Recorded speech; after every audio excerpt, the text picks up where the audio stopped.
everyone, welcome back to the Sierra Science channel and welcome to a new video. So today I have some thoughts on BookTube, BookTok, the rise of short form vertical content and how it relates to book content, all of that. I just kind of want to get into it today and talk about how I've been feeling about it. I have some things written down, just some talking points, but it's not scripted, and I'm going to try to keep this video short. So let's discuss, shall we? So obviously you're watching this video on YouTube. Maybe that means that YouTube is one of your social media regular in rotation like it is for me.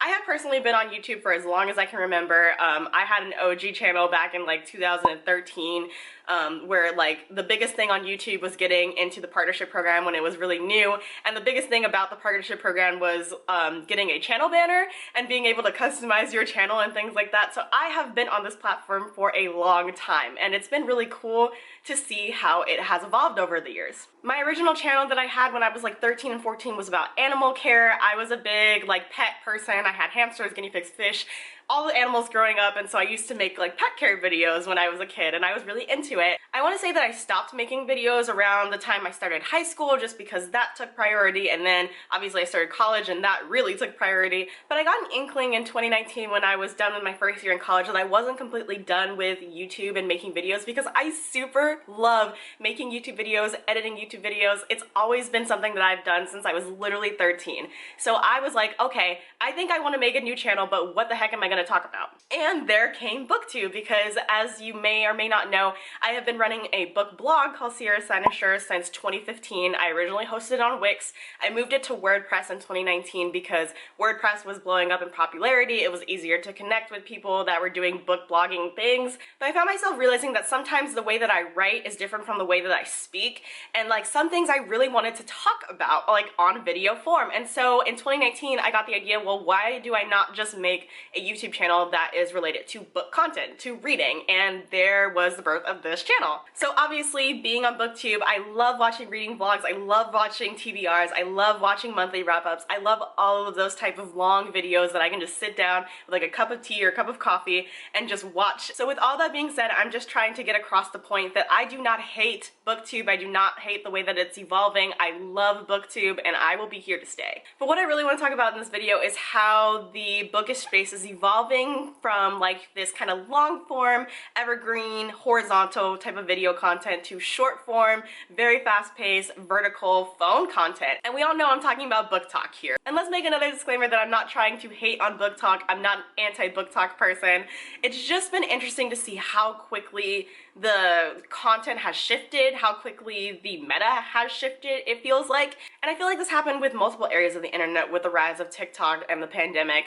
So 2020 me downloaded the TikTok app not knowing that I would soon spend so much time on that app, and to be honest, probably a little more time than I should. And obviously it's been a while since I've made videos. I have posted a blog, I've talked about it on Twitter about all the reasons that I was absent from the platform for a couple months. But as I have been trying to ease myself back into making bookish content, I have found that there's this pressure inside of me growing and growing and growing to switch and start to make reels and start to make BookTok videos instead of making YouTube videos on my channel, because that's where it's going. And even now YouTube has shorts. It's just speaking to how quickly this change, the shift to short form, catchy, really quick kind of videos has become. And it feels like because I'm already using TikTok more than I feel like I should, I'm resisting the urge to make a profile on TikTok for my bookish page and start posting content there, because I already feel like I have too much screen time in my day-to-day life, and it's actually one of my New Year's resolutions is to be more mindful of my screen time and how it makes me feel to scroll. So I've been feeling like I need to step away from my phone a little bit more, but at the same time I need to do more on my phone to be more successful in the bookish space. And like those two things simply can't be true at once, you know? And the other thing that I wanted to bring up that is related to what I was just talking about with the monetization of short form content is monetization, period.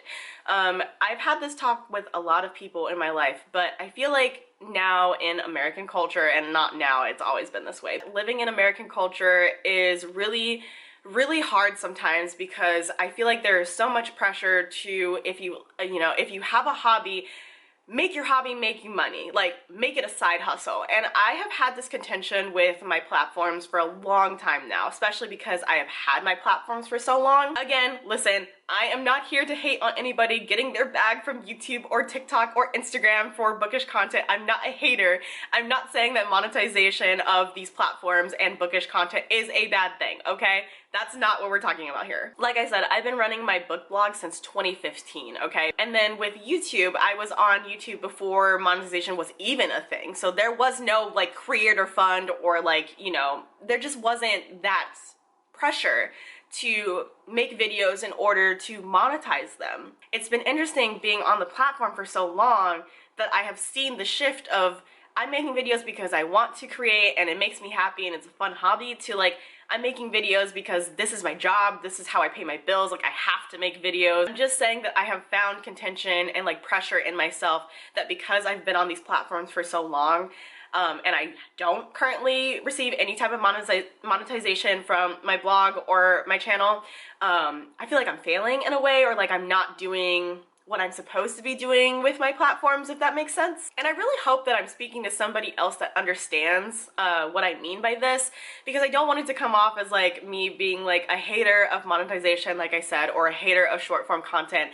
It's not that I hate the way that these things are evolving. It's just been kind of hard for me to figure out how I want to cultivate my relationship with these platforms and the change and the shift. I don't want to be on these platforms because I feel like I should be, or I feel like, you know, if I just do this and I get monetization and I get sponsorships, like I have made it, I have something important to say. Like I don't want to base my value or my worth or even like my motivation to make videos and make blog posts and stuff off of monetization and making money. And I actually saw this earlier this year when I was reviewing my goals for my channel and my WordPress blog in 2022. I make goals for myself and my platforms every single year. So earlier this year in 2023, like right at the beginning of the year, I was trying to make goals for my YouTube channel and my WordPress blog for this year. And in that process, I was reviewing my 2022 goals.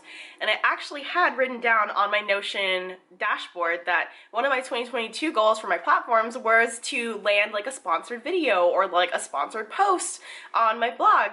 And when I read that, you know, in this version of myself that I am in January 2023, I was kind of like, I don't even resonate with that. This version of myself that I am now, I'm like, I don't feel the need to do that, or like, you know, it's hard to explain. I just found myself asking like, why did I write that? Because it doesn't even feel like it resonates with the goals that I necessarily have for this platform right now. I think that was a representation of that pressure getting to me even early last year. Obviously, I have a lot of feelings about this. I can go on and on and on, but I don't want this video to get too long. So all I'm trying to say, if I'm speaking to anybody that has felt similar feelings, I just want to say that if you're just now starting out on this platform, or you've been on this platform for a really long time like I have, and you're not super big and you're not like actively growing like crazy, you know, and your videos aren't getting like sponsored or monetized on YouTube, I just want to say that like what you have to say is still very worthy. It's still very important. It's still interesting. It's still worth making. And actually,